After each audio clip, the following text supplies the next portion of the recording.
2024년 8월 30일 경남 거제. 우연한 폭우가 16년간의 비밀을 드러냈습니다. 시멘트 속에 갇혀있던 한 여성. 충격적이게도 2008년 이 집에서 마지막으로 목격된 후 사라졌던 바로 그녀였습니다. 사건 리서치 다크헌터가 오늘 파헤쳐볼 이야기는 거제 시멘트 은닉 사건입니다.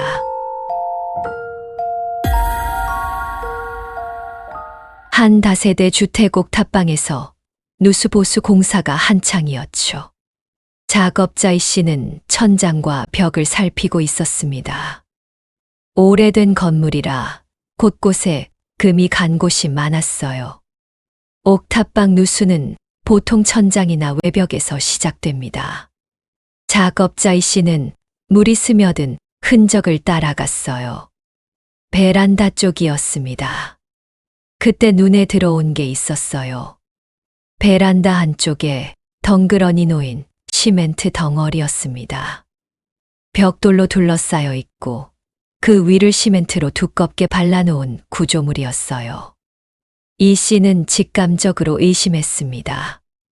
이 구조물 때문에 물길이 막혀 있는 것은 아닐까? 아니면 구조물 아래에 방수 처리 문제가 숨어 있을 수도 있었어요. 뭔가 부자연스러웠습니다. 이 씨는 망치를 들고 시멘트를 가볍게 두드려 봤어요. 콩, 콩. 속이 빈 소리. 예상대로 속이 비어 있거나 부실하게 시공된 소리였습니다.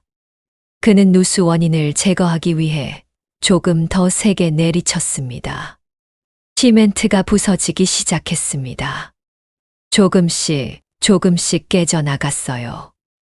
그리고 그 안에서 검은색 여행용 가방이 모습을 드러냈습니다. 이게 뭐지? 가방은 낡아 있었지만 형태는 온전했어요. 이 씨는 조심스럽게 지퍼를 열었습니다. 그 순간 그는 얼어붙었습니다.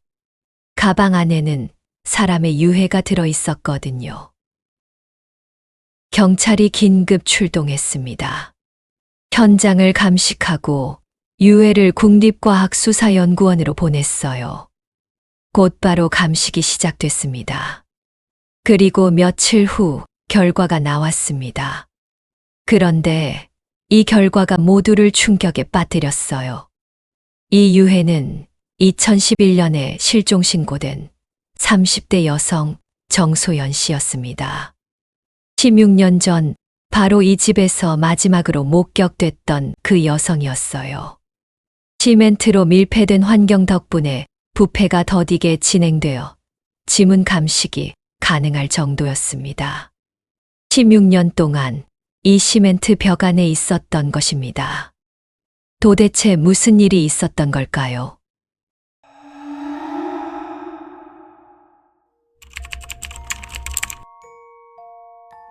정소연 씨를 기억하는 사람들이 있었습니다. 1998년 그녀는 거제로 온 20대 후반의 여성이었어요. 밝은 성격에 부지런했다고 합니다. 당시 그녀에게는 남자친구가 있었어요. 김 씨였습니다. 두 사람은 교제를 시작했고 2007년부터 거제에서 동거를 시작했죠. 처음에는 괜찮아 보였습니다. 이웃들이 기억하기로 초반에는 사이가 좋아 보였대요. 함께 장을 보러 가고 주말이면 산책하는 모습도 보였다고 합니다. 하지만 시간이 지나면서 뭔가 달라지기 시작했어요. 같은 건물에 살던 한 이웃의 기억에 따르면 정소연 씨는 유흥업소에서 열심히 일했다고 합니다. 생활비를 벌기 위해서였어요. 빚이 있었거든요. 2006년 두 사람은 이 사건이 일어난 옥탑방으로 이사했습니다. 다세대 주택 꼭대기층이었죠. 좁았지만 저렴했어요. 이웃들은 가끔 다투는 소리를 들었다고 합니다. 크게 싸우는 것 같진 않았지만 뭔가 불편한 기운이 느껴졌대요. 한 이웃은 정소연 씨 얼굴에 멍이 있는 걸 본 적도 있었답니다. 넘어졌다고 했다더군요. 정소연 씨의 친구도 비슷한 걸 봤습니다. 친구 지연 씨는 당시 상황을 이렇게 기억해요. 어느 날 갑자기 정소연 씨에게서 전화가 왔답니다. 만나보니 얼굴이 많이 말라 있더래요. 뺨이 쑥 들어가 있을 정도였답니다. 지연 씨가 물어봤어요. 무슨 일이냐고. 정소연 씨는 너무 힘들다며 울었답니다. 김 씨 명의로 돈을 빌렸는데 갚아야 한다고. 이자가 계속 불어난다고 했어요. 한 번은 지연 씨가 정소연 씨와 마트에 갔답니다. 함께 쇼핑을 하는데 정소연 씨가 이상했대요. 뭘 사고 싶어도 망설이더래요. 가격표를 보며 한참을 고민하다가 결국 내려놓곤 했답니다. 지연 씨가 괜찮냐고 물어봤지만 정소연 씨는 그냥 웃기만 했답니다. 하지만 그 웃음이 억지 같더래요. 뭐랄까 영혼이 없는 것 같았답니다. 더 심한 것도 있었습니다. 지연 씨는 한 번은 김 씨가 물건을 집어던지는 걸 봤대요. 유리도 깨졌답니다. 정소연 씨는 일방적으로 맞기만 했대요. 도망가려는 생각조차 없어 보였답니다. 하지만 누구도 깊이 개입하지 않았습니다. 남의 집 일에 참견하는 건 조심스러운 일이었으니까요. 그리고 2008년 드디어 정소연 씨에게 희망이 보이기 시작했습니다. 빚을 거의 다 갚아가고 있었거든요. 몇 년 동안 열심히 일한 결과였어요. 그녀는 매주 화요일마다 가족에게 전화하는 습관이 있었습니다. 그날도 어김없이 전화가 왔어요. 어머니는 정소연 씨에게 약속했답니다. 빚 다 갚고 돌아오면 가게 하나 내주겠다고 같이 장사하자고 했어요. 정소연 씨는 기뻐하며 대답했답니다. 이제 곧 갈 거라고. 조금만 기다리라고. 빚은 거의 다 갚았다고 말했습니다. 친구 지연 씨에게도 연락했어요. 2008년 8월쯤이었답니다. 마지막 통화에서 정소연 씨는 이렇게 말했어요. 다 청산했어. 이제 엄마한테 갈 거야. 지연 씨는 그때 정소연 씨의 목소리가 정말 편안해 보였다고 기억합니다. 오랜만에 들어보는 밝은 목소리였대요.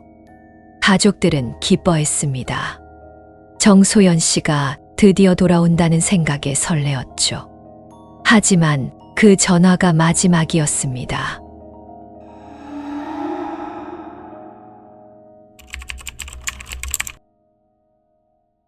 (2008년 10월) 중순 이웃들은 정소연 씨가 보이지 않는다는 걸 눈치챘습니다. 처음 일주일쯤은 누구도 신경 쓰지 않았어요. 바쁘게 일하는 사람이니까 얼굴 안 보이는 날도 있었으니까요. 하지만 2주가 지나자 이상했습니다. 보통 정소연 씨는 일주일에 몇 번은 꼭 마주쳤거든요. 같은 건물에 살던 한 주민이 김 씨에게 물어봤어요. 정 씨는 요즘 안 보이던데 어딜 갔나요? 좀 말다툼했어요. 집에서 나갔는데 어디로 갔는지 저도 궁금하네요. 김 씨의 대답은 담담했습니다. 이상했습니다. 하지만 연인끼리 말다툼하고 헤어지는 일은 흔한 일이었어요. 김 씨는 평소와 다름없는 표정이었습니다. 이웃들은 더 이상 묻지 않았습니다. 며칠이 지났습니다. 정소연 씨는 여전히 나타나지 않았어요. 김 씨는 혼자 옥탑방에서 생활했습니다. 한 달이 지났습니다. 그리고 2달이 지났습니다. 정소연 씨는 완전히 사라진 것처럼 보였어요. 김 씨는 평소와 다름없이 생활했습니다. 출근하고 퇴근하고 밤에는 옥탑방에서 잠을 잤어요. 이웃과 마주치면 인사도 하고 주말이면 빨래를 했습니다. 하지만 그 베란다에 무언가가 숨겨져 있다는 걸 그때는 아무도 몰랐습니다.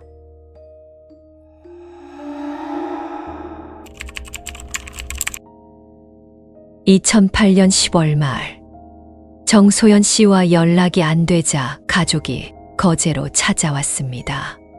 하지만 김 씨는 집에 없었어요. 이웃에게 물어봤지만 아무도 정확히 아는 사람이 없었습니다. 가족은 돌아갔습니다. 정소연 씨가 말다툼에서 잠시 집을 나갔을 거라고 생각했어요. 곧 연락 올 거라고 믿었죠. 하지만 연락은 오지 않았습니다. 2009년 초가 되었습니다. 여전히 정소연 씨에게서는 아무 소식이 없었어요. 가족들은 불안해지기 시작했습니다. 하지만 한편으로는 이해하려 했어요. 정소연 씨는 원래 가족에게 자주 연락하는 편은 아니었거든요. 빚 문제로 자책하는 딸에게 시간이 필요한 거라고 생각했답니다. 2010년이 되었습니다.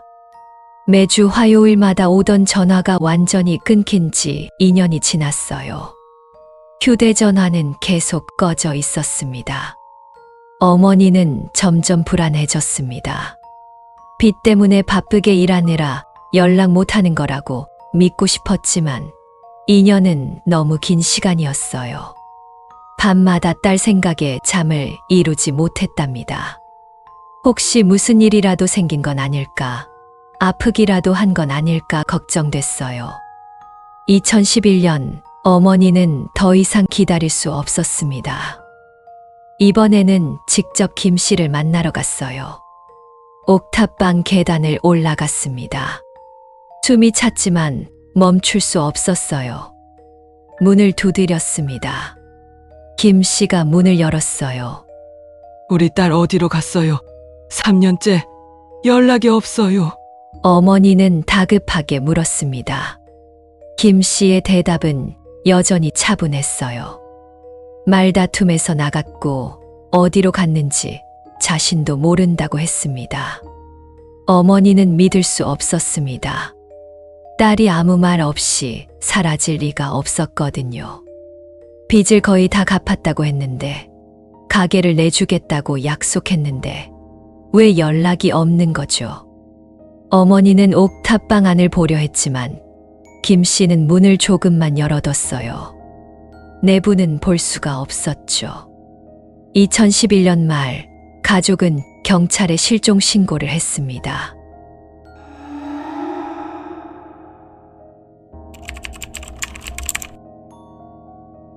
경찰이 움직였습니다. 실종 사건 담당 형사가 김 씨를 참고인으로 불렀어요. 경찰서 조사실. 김 씨는 침착하게 대답했습니다. 2008년 10월쯤 말다툼했고 정소연 씨가 짐을 싸서 나갔다고 했어요. 어디로 갔는지는 모른다고 했습니다. 형사가 물어봤습니다. 어디로 갔을 것 같으냐고요. 김 씨는 이렇게 대답했습니다. 일본으로 갔을 거라고요. 정소연 씨가 일본에서 일하고 싶어 했다고 말했어요. 형사는 더 물어봤습니다. 정소연 씨가 가져간 짐은 어떤 것들이었는지, 마지막으로 본 모습은 어땠는지. 김 씨는 옷이랑 개인 물건들을 여행 가방에 넣어서 나갔다고 대답했어요. 형사는 의심스러웠습니다. 김 씨가 너무 차분했거든요. 마치 대답을 미리 준비해온 것 같았어요. 형사는 정소연 씨의 행적을 추적했어요. CCTV를 확인하고 휴대전화 기록을 조회하고 건강보험 사용 내역도 뒤졌습니다. 하지만 아무것도 없었어요. 2008년 10월 이후 정소연 씨의 모든 기록이 사라져 있었습니다. 디지털 흔적이 전혀 없었어요. 그래도 뭔가 있을 거라는 확신에 형사는 김 씨의 집을 찾아갔습니다. 혹시 단서가 있을까 싶어서요. 한 번, 두 번, 세 번. 형사는 10번이 넘게 그 옥탑방을 찾았습니다. 하지만 김 씨는 매번 같은 대답만 반복했어요. 말다툼에서 나갔고 일본으로 갔을 거라고요. 형사는 상관에게 보고했습니다. 옥탑방 수색이 필요하다고, 뭔가 숨기는 것 같다고 말했어요. 하지만 영장을 받을 수 없었습니다. 시신도 없고 혈흔이나 명확한 범죄 증거도 없었거든요. 단순한 의심만으로는 영장을 발부할 수 없다는 게 법원의 답이었습니다. 성인 실종은 가출 가능성도 높다는 이유였어요. 2011년 당시 성인 실종 사건은 이렇게 처리되는 경우가 많았습니다. 물리적 증거가 없으면 수사를 진행하기 어려웠어요. 결국 수사는 더 이상 진행되지 못했습니다. 김 씨는 용의선상에서 벗어났고 사건은 미제로 남았어요. 만약 그때 옥탑방을 수색했다면 어땠을까요? 베란다에 이상한 시멘트 구조물을 발견했을까요? 하지만 2011년 당시로서는 그럴 수 없었습니다. 형사는 사건 기록을 정리하며 씁쓸해했습니다. 뭔가 놓친 것 같았지만 더 이상 할 수 있는 게 없었거든요.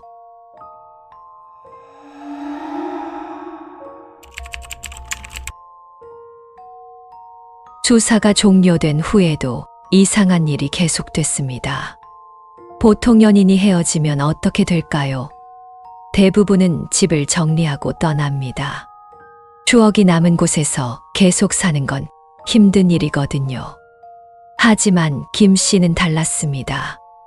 그는 2008년부터 2016년까지 무려 8년 동안 그 옥탑방에 살았어요. 왜 그랬을까요? 이웃들도 이상하게 여겼습니다. 보통은 이사 가잖아요. 헤어진 사람이 살던 집에서 8년씩이나 사는 게 이상했다는 거예요. 또 다른 이웃은 김 씨의 행동이 달라진 걸 눈치챘습니다. 예전엔 밝았는데 2010년쯤부터는 표정이 어두워졌대요. 인사해도 제대로 눈도 안 마주치고요. 김 씨는 매일 아침 눈을 뜰 때마다 베란다를 봤을 겁니다. 그곳에는 시멘트로 봉인된 구조물이 있었죠.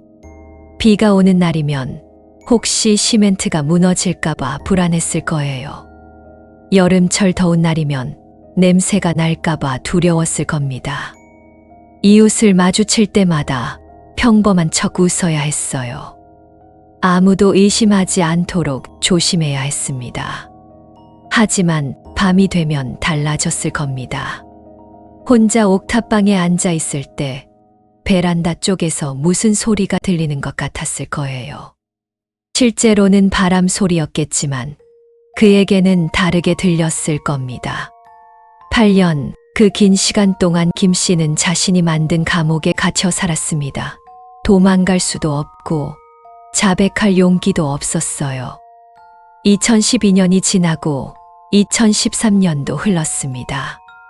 그리고 2014년도 어느새 지나가 있었어요. 김 씨는 점점 무너져 갔어요. 2016년 김 씨에게 변화가 생겼습니다. 그는 마약 투약 혐의로 체포됐어요. 필로폰이었습니다. 왜 마약을 시작했을까요? 어쩌면 8년간의 심리적 압박을 견디지 못했는지도 모릅니다. 구속되면서 옥탑방을 비우게 됐죠. 8년 만에 처음으로 그 집을 떠나게 된 겁니다.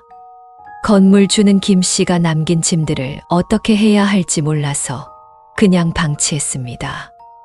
2020년 법원 명령으로 김 씨의 물건들을 강제로 치웠어요. 옥탑방은 비었습니다. 하지만 베란다의 시멘트 구조물은 그대로 남아 있었습니다. 건물주도 주변 사람도 그걸 이상하게 생각하지 않았어요. 그렇게 또 4년이 흘렀습니다.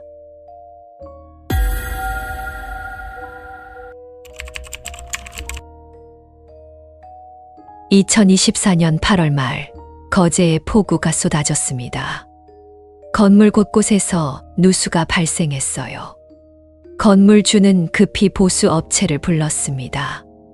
옥탑방 천장에서 물이 새고 있었거든요. 8월 30일 아침 작업자 이 씨가 옥탑방에 올라왔습니다. 천장을 살펴보고 베란다도 확인했어요. 베란다 한쪽에 이상한 시멘트 덩어리가 있었습니다. 벽돌로 둘러싸이고 시멘트로 발라져 있었죠. 이 씨는 망치로 가볍게 두드려 봤어요. 콩, 콩. 속이 빈 소리가 났습니다. 더 세게 쳤습니다. 시멘트가 깨지기 시작했어요. 조금씩, 조금씩. 그리고 그 안에서 검은색 여행용 가방이 나타났습니다. 이 씨는 지퍼를 열었습니다. 그 순간 그는 얼어붙었어요. 가방 안에는 사람의 뼈가 있었습니다. 경찰이 출동했습니다. 유해를 국립과학수사연구원으로 보냈어요. 감식이 시작됐습니다. 며칠 후 결과가 나왔습니다. 시멘트 밀폐 환경 때문에 부패가 더디게 진행되어 지문이 남아 있었어요. DNA 분석도 함께 진행됐습니다. 결과를 확인한 형사는 깜짝 놀랐습니다. 이 유해는 2011년에 실종 신고된 정소연 씨였습니다. 16년 전 이 옥탑방에서 마지막으로 목격됐던 바로 그 여성이었어요. 16년 동안 시멘트 벽 안에 있었던 겁니다.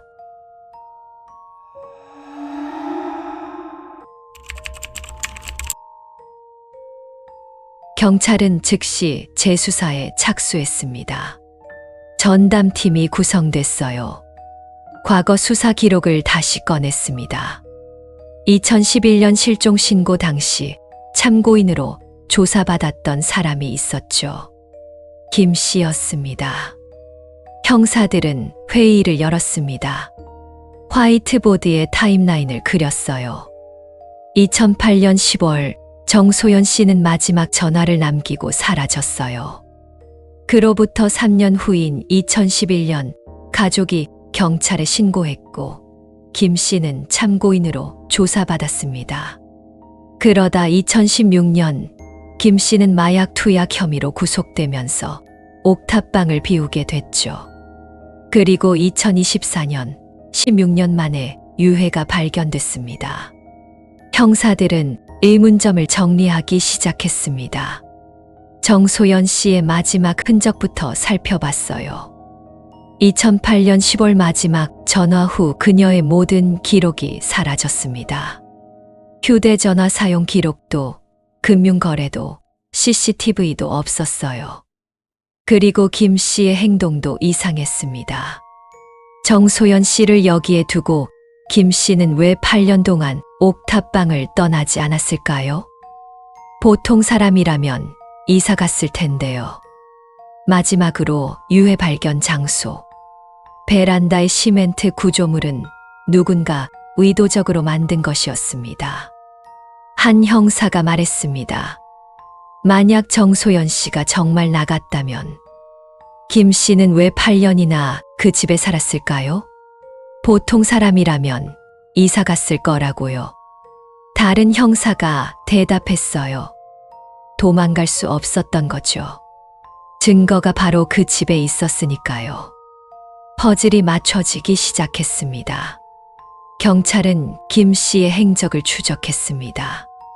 그는 2016년 마약 투약으로 구속됐다가 출소한 후 경남 양산에 살고 있었어요. 2024년 9월 19일 경찰은 양산의 한 주택에 들이닥쳤습니다.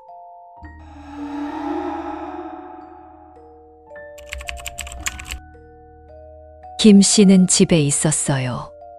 그는 필로폰에 취한 상태였습니다. 경찰은 그를 체포했습니다. 김 씨는 순순히 따라왔습니다. 저항하지 않았어요. 체념한 표정이었습니다. 경찰서 조사실. 형사가 물었습니다. 2008년 10월 정소연 씨에게 무슨 일이 있었습니까? 김 씨는 처음에 부인했습니다. 모르겠다고 정소연 씨가 나간 거라고 말했어요. 하지만 형사는 준비가 되어 있었어요. 당신이 8년간 살던 옥탑방 베란다에서 정소연 씨의 유해가 발견됐습니다. 지문도 확보됐습니다. DNA도 일치합니다. 이제 진실을 말하십시오. 김 씨는 흔들렸습니다. 손이 떨렸어요. 2008년 10월 10일, 당신의 집에선 무슨 일이 있었습니까? 침묵이 흘렀습니다. 긴 침묵이었어요.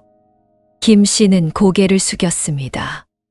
그리고 천천히 입을 열었어요. 2008년 10월 10일 오후, 거제 옥탑방 정소연 씨는 외출 준비를 하고 있었습니다. 깨끗한 옷으로 갈아입고 짐을 챙기고 있었어요. 김 씨가 물었습니다. 어디 가냐고. 정소연 씨가 대답했어요. 빚 다 갚았어요. 이제 엄마한테 가요. 김 씨에게 정소연 씨는 단순한 동거인이 아니었습니다. 그녀가 번 돈으로 생활했거든요. 그녀가 떠나면 김 씨의 주요 수입원이 사라지는 거였어요. 그 말에 김 씨는 화가 났습니다. 말다툼이 격해졌고 김 씨는 순간적으로 둔기를 들었어요. 정소연 씨의 머리와 얼굴을 여러 차례 가격했습니다. 그녀는 그 자리에서 숨졌어요. 김 씨는 패닉에 빠졌습니다. 시신을 어떻게 해야 할지 몰라 한참을 그대로 서 있었어요. 그리고 나서 여행용 가방을 꺼냈습니다. 시신을 가방에 넣고 베란다로 옮겼어요. 벽돌을 쌓기 시작했습니다. 가방 주위를 벽돌로 둘러쌌어요. 그리고 시멘트를 섞어서 그 위에 부었습니다. 완전히 봉인했습니다. 그렇게 16년이 흘렀습니다.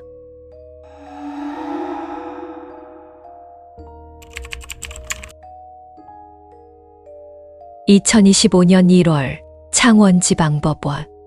김 씨는 살인 혐의로 재판을 받았습니다. 재판 과정에서 김 씨는 여러 변명을 늘어놓았어요.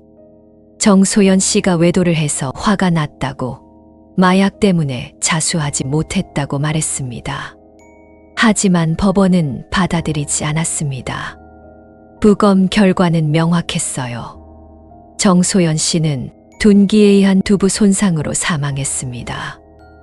여러 차례 가격당한 흔적이 있었어요. 검사는 이렇게 말했습니다. 피고인은 범행 후 16년간 어떠한 양심의 가책도 없이 살았다고, 8년간 현장에 거주하면서도 자수하지 않았고, 마약 같은 추가 범죄도 반복했다고요. 2025년 1월 1심 판결이 나왔습니다. 살인죄로 징역 14년, 마약유관리법 위반으로 징역 2년 6개월, 총 16년 6개월이었어요. 김 씨는 항소했습니다. 형이 너무 무겁다고 주장했죠. 하지만 2025년 7월 항소심에서도 똑같은 형량이 나왔습니다. 16년 6개월. 정소연 씨가 시멘트 벽 안에 있었던 시간과 비슷한 시간이었습니다.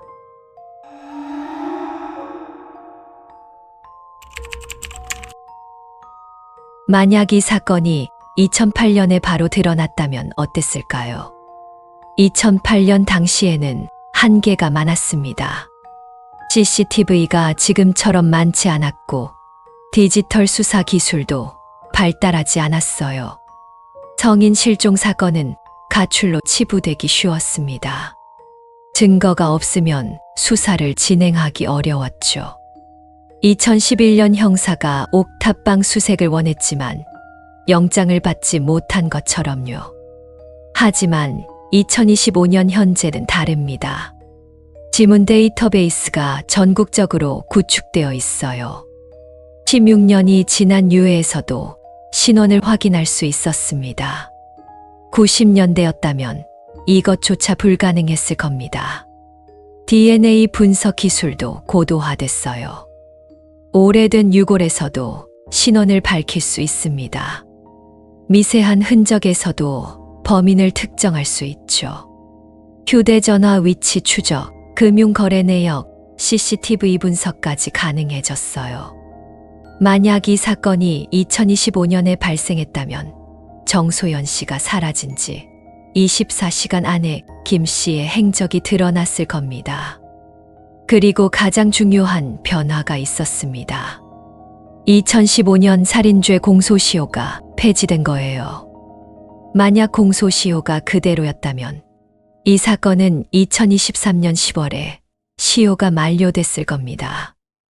2024년 8월에 유해가 발견됐어도 김 씨는 처벌받지 않았을 거예요. 법이 바뀌지 않았다면 정의는 실현되지 못했을 겁니다. 하지만 공소시효 폐지 덕분에 16년이 지난 후에도 정의를 실현할 수 있었습니다.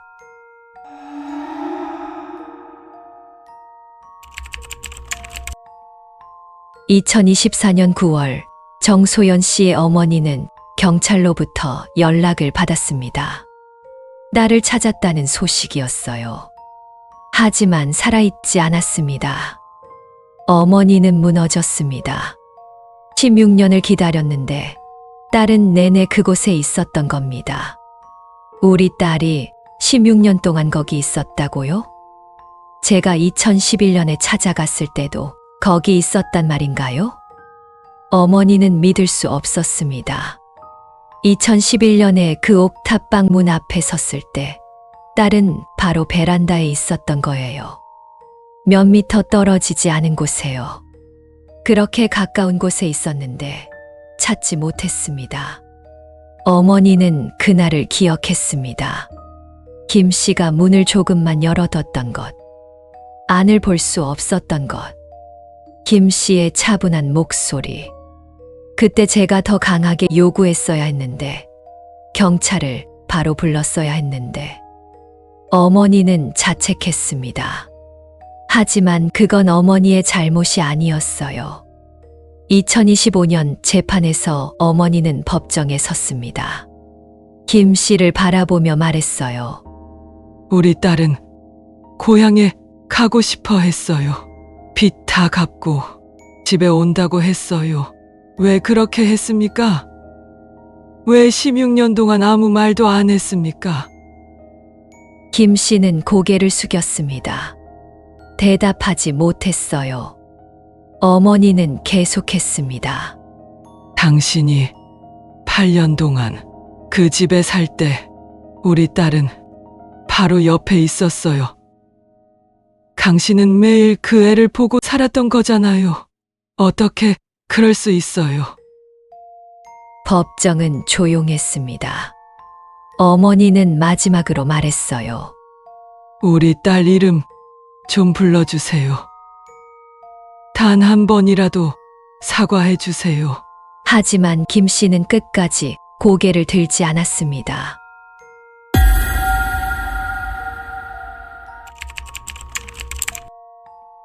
이 사건은 우리에게 여러 가지를 생각하게 합니다. 과학 기술의 발전입니다. 16년이 지난 유해에서도 신원을 밝힐 수 있었던 건 기술 덕분이었어요. 법 제도의 변화입니다. 공소시효 폐지가 없었다면 이 사건은 영원히 미제로 남았을 거예요. 정소연 씨의 가족이 2011년에 신고하지 않았다면 경찰은 과거 기록을 찾지 못했을 겁니다. 하지만 무엇보다 중요한 건 주변의 관심입니다. 만약 2008년 당시 이웃들이 좀 더 주의 깊게 봤다면 어땠을까요? 정소연 씨 얼굴에 멍을 그냥 넘어가지 않았다면, 말다툼 소리를 들었을 때 한 번만 더 확인했다면, 물론 쉽지 않은 일입니다. 남의 집 일에 개입하는 건 부담스러우니까요. 하지만 때로는 그 작은 관심이 한 사람의 생명을 구할 수도 있습니다. 만약 주변에 오랫동안 연락이 없는 가족이나 친구가 있다면 112에 실종 신고를 해주세요. 성인 실종도 신고할 수 있습니다. 만약 주변에서 폭력의 징후를 발견한다면 외면하지 말아주세요. 112나 여성긴 급전화 1366으로 신고할 수 있습니다. 작은 관심이 누군가의 생명을 구할 수 있습니다.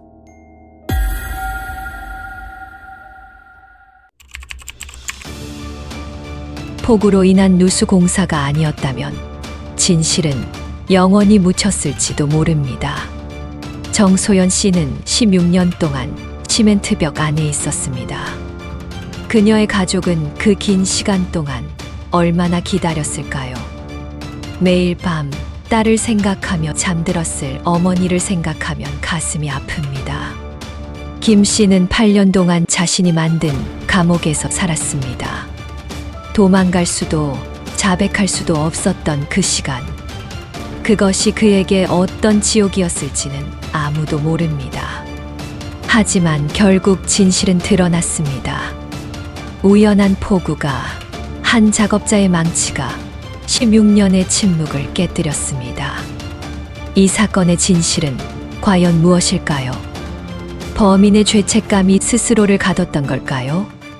아니면 단순히 도망갈 능력이 없었던 걸까요?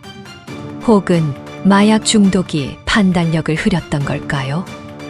여러분의 생각을 댓글로 남겨주세요. 오늘도 사건 리서치 다크헌터와 함께 해주셔서 감사합니다. 다음 영상에서 또 다른 사건으로 찾아뵙겠습니다. 구독과 좋아요는 저희에게 큰 힘이 됩니다.